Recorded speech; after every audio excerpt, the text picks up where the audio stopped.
Hukum onani bagi laki dan perempuan adalah sama, hukumnya adalah haram. Hukumnya adalah haram onani atau masturbasi bagi seorang perempuan.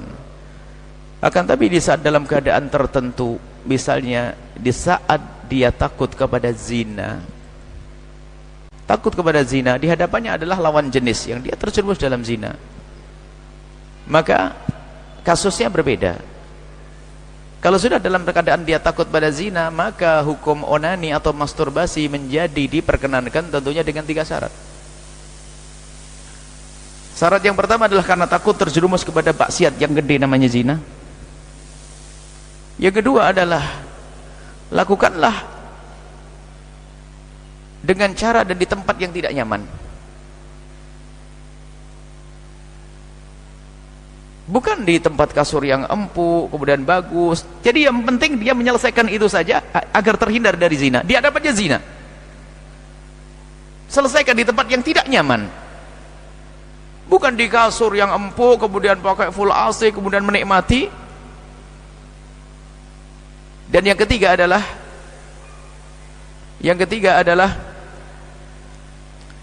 jangan dibarengi dengan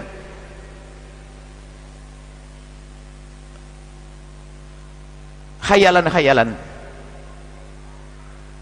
Jangan dibarengi dengan khayalan-khayalan. Karena kalau sudah biasakan dengan biak khayalan tidak akan berhenti. Akhirnya timbul lagi, muncul syahwat baru lagi. Pertama adalah karena takut zina. Yang kedua, lakukan di tempat yang tidak nyaman. Yang ketiga, tidak boleh dibarengi dengan khayalan. Apakah menghayalkan seorang perempuan dan sebagainya? Tidak. Selesaikan di situ. Termasuk sangat berbahaya kalau punya kebiasaan lihat membangkitkan syahwat yang lihat gambar, melampiaskan mengeluarkan spermanya dengan cara melihat film-film kotor. Oh, itu adalah akan kecanduan dan tidak ada habisnya. Naudzubillah. Ini berbahaya sekali. 3 hal. Onani, masturbasi bisa dilakukan adalah di saat takut kepada zina. Yang kedua adalah tempat yang tidak nyaman. Tidak tahu di mana. Kamar mandi yang kotor atau tempat yang tidak nyaman. Sehingga bukan dinikmati itu semua dan tidak dibarengi dengan khayalan-khayalan. Kalau khayalan, khayalnya saja haram. Menghayal dengan ini. Dan ketahuilah yang perlu lagi bahwasanya mengusir syahwat itu mudah sebetulnya. Asalkan syahwat itu tidak kita undang. Kalau mungkin orang bangkit syahwat tiba-tiba, bukan karena takut zina, ini aman ya, misalnya tiba-tiba bangkit syahwat. Orang normal wajar bangkit syahwat, suatu ketika tiba-tiba bangkit syahwat. Kalau syahwat yang tiba-tiba datang begitu mudahnya, kita ngambil air wudhu selesai. Di kamar syahwat di kamar bangkit, kita keluar sudah hilang. Tapi yang jadi masalah dan problem besar adalah syahwat yang diundang. Lihat gambar, ngintip orang dan seterusnya. Bagaimana mau diusir? Diundang, diusir. Ada orang ngomong, saya ngusir syahwat saja, puasa tetap saja bangkit syahwatnya. Rumahmu jendelanya nggak kau tutup karena di sana ada sungai. Internetmu masih buka, televisimu masih kau tonton. Gimana mau ngusir syahwat? Jadi kalau syahwat yang datang dengan sendirinya begitu mudahnya untuk diusir, akan tapi syahwat yang diundang susah untuk diusir. Takutlah kepada Allah Subhanahu wa taala. Karena itu ada pengaruhnya juga. Kalau orang membiasakan dengan yang demikian itu, dia akan tidak bisa menemukan kepuasan dengan hakiki. Karena kalau biasakan dengan onani atau masturbasi, dia akan menikmati syahwat itu adalah dengan khayal yang tidak pernah ditemukan di alam nyata. Apalagi bagi siapapun yang sering melihat nonton porno, nonton film-film kotor, ketahuilah dia tidak akan ketemu karena itu adalah di khayalannya saja. Sehingga bisa jadi biarpun punya istri yang cantik, suami yang ganteng menjadi tidak puas. Dan juga awas hati-hati, jangan sampai biarpun suami istri melakukan hubungan suami istri dibantu dengan nonton yang demikian itu. Karena apa? Nonton film kotor pada akhirnya adalah menjadikan dia lebih tertarik dengan yang ditonton, sehingga mungkin dengan pasangannya tidak bangkit syahwat. Naudzubillah.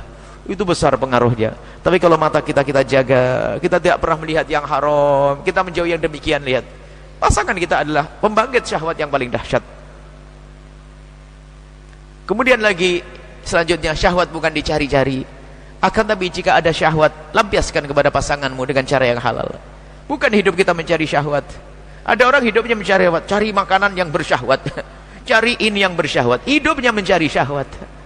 Jika ada syahwat, lampiaskan dengan cara yang halal, selesai. Bukan hidup kita mencari-cari, sehingga setiap malam harus nonton, mau hubungan suami istri nonton film kotor. Innalillah. Kalau orang biasa dengan yang demikian itu, mulai biasa onani atau masturbasi, karena itu adalah praktis, karena dengan pasangan mungkin bermacam-macam, sehingga ada orang yang mohon maaf dengan pasangan tidak sampai kepada kepuasan karena pasangannya terlalu cepat dan sebagainya, sehingga ada seorang wanita berkata, aku lebih menikmati di saat aku dengan sendirinya. Seorang laki-laki pun berkata, bagiku adalah dengan diriku sendiri lebih mudah daripada aku dengan istriku. Na'udzubillah. Kemudian ada lagi yang karena biasa nonton yang kotor tadi, sehingga apa? Dia tidak akan bisa bangkit syahwat kepada pasangannya kalau tidak menonton tontonan yang seperti itu. Maka hindarilah itu semuanya. Bukan akhlak yang mulia, itu adalah kehinaan. Dan semoga Allah mengampuni kita semuanya, dan Allah menjaga kita semuanya, dan Allah memberikan kepuasan kita adalah kepada keridhaan Allah, kepuasan kita pada yang halal. Wallahu a'lam bissawab.